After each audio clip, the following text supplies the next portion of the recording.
Estamos de volta com Revista TST e hoje eu recebo aqui no estúdio o coordenador da Comissão Nacional da Efetividade da Execução Trabalhista, ministro Cláudio Brandão. Nós vamos falar sobre os resultados da 9ª Semana Nacional da Execução Trabalhista, que ocorreu em todo o país. Muito obrigado pela presença, ministro. É um prazer estar aqui novamente. Ministro, a 9ª Semana Nacional da Execução Trabalhista movimentou mais de 1 bilhão e 600 milhões de reais.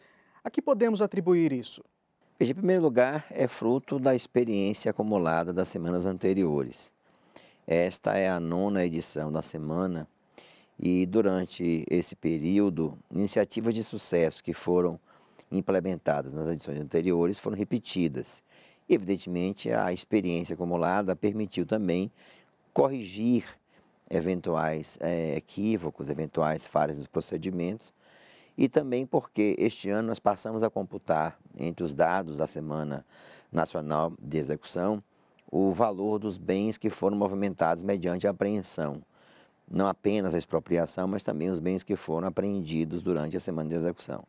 Então, tudo isso refletiu num resultado extremamente positivo, que foi esse valor já movimentado de 1 bilhão e 600 milhões de reais, o que revela a participação efetiva também, o engajamento também de todos os tribunais, todos os magistrados, todos os servidores.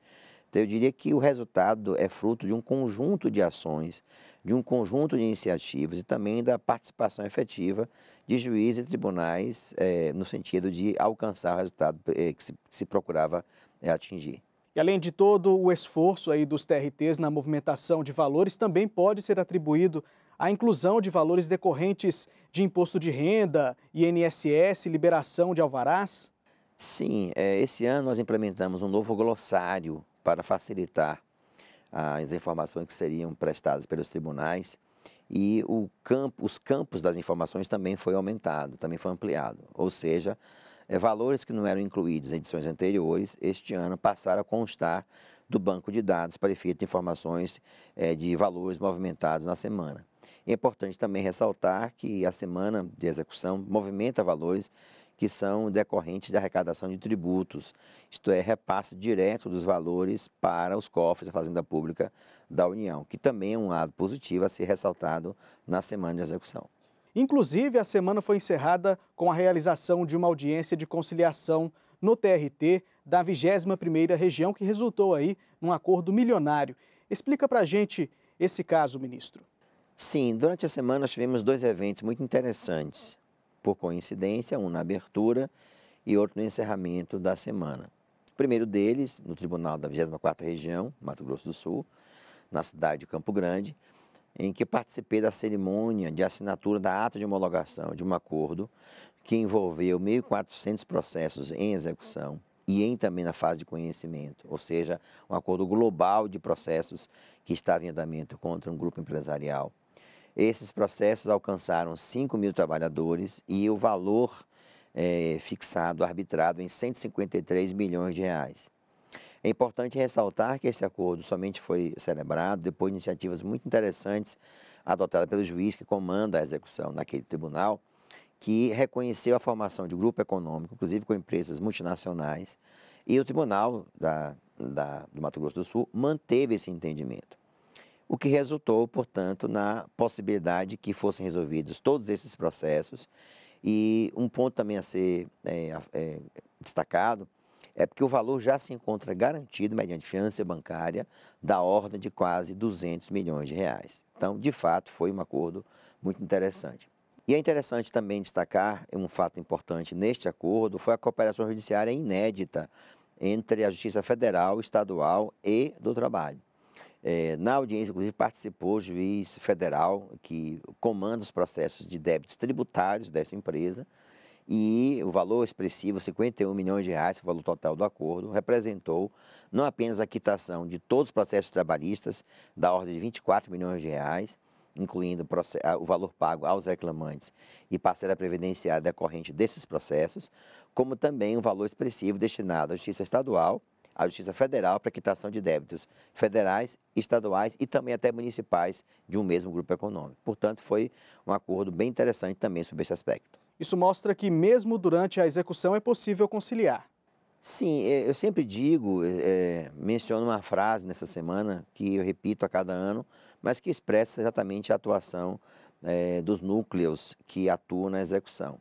Nós temos dois tipos de devedor na execução. Aquele que por alguma razão quer pagar, diante de um insucesso de sua empresa, está com dificuldades na execução, para estes o juiz abre as portas das varas do trabalho exatamente para permitir que haja possibilidade de conciliação. Houve audiências no Brasil inteiro, inclusive algumas delas realizadas com o apoio do Sejusc, mediante uma colaboração entre a Central de Execução e o Sejusc, para viabilizar acordos em processos de execução. Mas também há outro tipo de devedor, que é aquele que, lamentavelmente, tenta ocultar o seu patrimônio e, de alguma forma, retardar a ação da Justiça do Trabalho. Neste caso, nós realizamos um outro tipo de atitude, temos em relação a eles outro tipo de atitude e realizamos um outro tipo de iniciativa. Não há mais a conciliação, mas tão somente nós fazemos para esse tipo de devedor ações de constrição patrimonial, apreensão de bens, leilões dos bens apreendidos, exatamente para viabilizar a quitação dos processos. Então, o devedor que quer pagar, para ele a conciliação. O devedor que insiste em não cumprir a decisão e não procura resolver a decisão de uma outra forma, para este, digamos assim, o peso da ação da justiça na execução. Durante a semana houve o lançamento de algumas ferramentas que vão auxiliar magistrados na pesquisa patrimonial. Quais são elas e como vão funcionar, ministro? Veja, nós tivemos dois produtos lançados na semana de execução. Um trabalho realizado pela Comissão de Execução e também pelo LAB-JT. O primeiro deles, a coordenação coube à juíza Nayana, que é coordenadora executiva da comissão, e foi a elaboração do chamado Manual do Gestor. E também uns manuais explicativos, resumidos, de algumas das ferramentas utilizadas na execução. Esse Manual do Gestor procura facilitar a atuação do gestor da execução no tribunal e também fornecer a cada magistrado e ao servidor que atua na execução as principais informações relacionadas à comissão de execução, à regulamentação da atuação da comissão de execução, como atuam também os núcleos de pesquisa patrimonial e ferramentas outras de execução. Esse manual do gestor foi acompanhado de uns folhetos explicativos de informações básicas sobre cada uma das ferramentas que ele utiliza na execução. É um guia rápido de consulta que ele pode se valer, está disponibilizado na intranet, nas diversas varas do Brasil, de maneira que o juiz possa ter acesso, e não apenas ele, mas o servidor, como uma ferramenta de consulta rápida para as informações básicas. O outro produto que foi lançado foram 4 aplicativos desenvolvidos pelo LAB, para facilitar a atuação do juiz na pesquisa de dados de grande volume na execução. Utilizando ferramentas específicas para isso, foram criados 4 módulos que objetivam produzir relatórios gerenciais e relatórios a partir de bancos de dados que são fornecidos, informações que são obtidas em grande volume, que dificultavam muito a pesquisa por parte do juiz. Então, o objetivo foi fornecer elementos de consulta e pesquisa para racionalizar a atuação do juiz quando ele vai manusear dados em grande volume. De fato, ambas vão facilitar muito a atividade do juiz na execução e também para os servidores que atuam nos núcleos de execução e também nas varas. O volume de recursos movimentados trará algum benefício para a economia do país? Sem dúvida que sim, porque todo este dinheiro, ele fica em regra no local onde o empregado trabalha, onde o empregado vive. É importante ressaltar que boa parte desses recursos, ela se destinará a pagamentos de dívidas que o empregado tem, enfim, consumo que ele irá desenvolver, eventualmente algum investimento que ele irá fazer, mas não é um dinheiro que é exportado, não é um dinheiro que é aplicado fora do Brasil. Ao contrário, em regra, ele circula inclusive na economia local. Pagamentos de dívidas pendentes, repito, bem de consumo que ele irá adquirir, enfim, é um dinheiro que não somente movimenta a economia de forma direta e imediata, diria eu, mas também uma parte dele é destinada à própria União mediante o pagamento de tributos, isto é, de uma forma ou de outra, movimenta assim a economia. O que acontece após o encerramento da Semana Nacional de Execução? As execuções trabalhistas seguem ocorrendo? É possível aí contestar os valores definidos? É interessante também essa pergunta, porque muita gente pensa que a execução somente acontece nessa semana.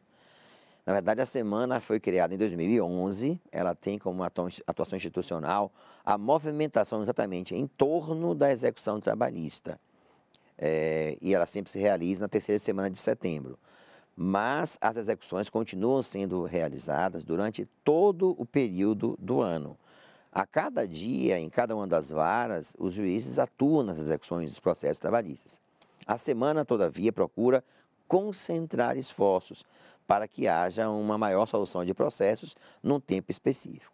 Claro que, após a semana ser concluída, vários atos são praticados, os processos seguem o seu curso normal. A comissão também se reúne logo na sequência para fazer uma avaliação global do resultado, corrigir eventuais falhas, problemas que aconteceram, estabelecer novas diretrizes para o próximo ano, mas nas varas tudo volta ao normal, isto é, o juiz continua atuando na execução, as empresas que eventualmente querem se defender oferecerão ações de execução exatamente para seguir o ritmo normal do processo. Eu diria que tudo volta à normalidade. Muito obrigado pela entrevista, ministro. Prazer meu, e ano que vem estaremos na 10ª edição da semana. Espero alcançar um resultado ainda melhor. Obrigado.